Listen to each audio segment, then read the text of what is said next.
So, a quick recap of where we've gotten to. We've managed to do multiple linear regression on numeric variables, and we've seen that there are a few challenges. The dependence of our target, in this case the sale price, on a feature might not be linear. Sale price might not increase in direct proportion or decrease in direct proportion to any one of the features all the way through the range of the feature. Highly correlated features can lead to massive positive and negative coefficients or to unstable solutions. You didn't see that actually in the model you just trained, but in some early models I had massive positive and massive negative coefficients. Variable importance is not clear from the raw coefficients.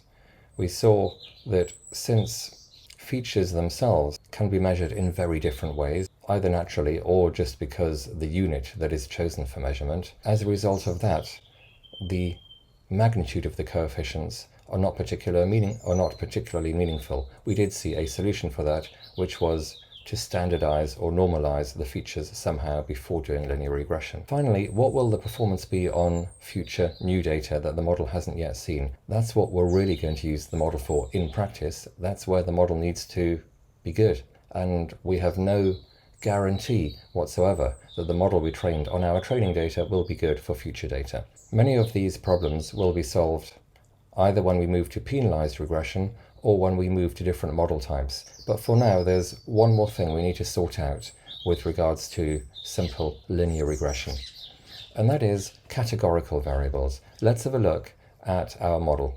Price might depend on living area, and that's the kind of model we've dealt with up until now. Price equals some intercept plus a coefficient times the living area.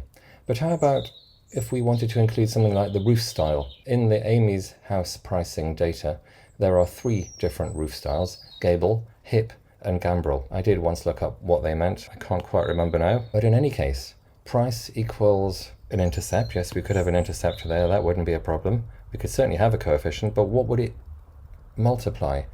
Imagine the coefficient is 1.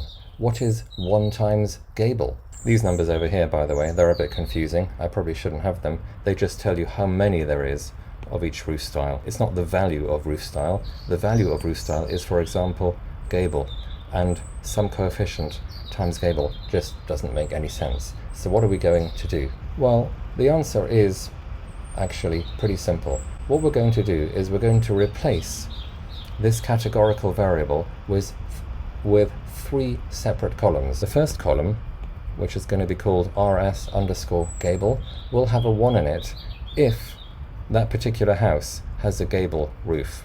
The second column will have a 1 in it if that particular house has a hip roof. And the third column will have a 1 in it if that particular column has a gambrel roof. Replacing categorical variables by a series of columns which are either 0 and 1 is referred to by data scientists as one-hot. I guess one column is on and the other columns are off. How does that help us? Well, it helps us a lot, because now we can create a model. Here is a model for sale price when sale price depends on the roof style, once we've transformed the categorical variable into 3 columns of 0s and 1s. As you can see, price equals an intercept plus the coefficient times the relevant 0, 1 variable. Imagine we fitted our model and we found that the coefficients are 0, minus 14,000 and minus 46,000. Then this is what our model looks like. Price equals the intercept, $184,000 plus 0 if it's a gable roof, or minus 14,000 if it's a hip roof, and so on. Now, why is there a 0 coefficient for gable roofs? Well, the thing is, I actually forced the coefficient for gable to be 0. Why did I do that? Well, imagine this model. Imagine if the coefficient for gable had been 1,000 and the intercept had been 183,000. The other coefficients were minus 13,000 and minus 45,000. Now, what is the prediction for gable? It's still going to be 184,000. What is the prediction for hip? It's still going to be 170,000, and so forth. All the predictions will be exactly the same, but we have a different set of coefficients. That means If we don't insist on one of these coefficients being 0, the model is not uniquely determinable. In standard linear regression, if we go back far enough, these models were solved by inverting a matrix. Our issue here would mean that that matrix was not invertible. We could try solving the model using gradient descent. I'm not actually sure where that would end up. But either way, it's not really a sensible thing to do in linear regression to have the model not being uniquely determinable. By essentially removing Gable from the model, I forced its coefficient to 0, and you're going to see that shortly when we do this in sklearn. Let's head over to our last two workbooks for traditional linear regression.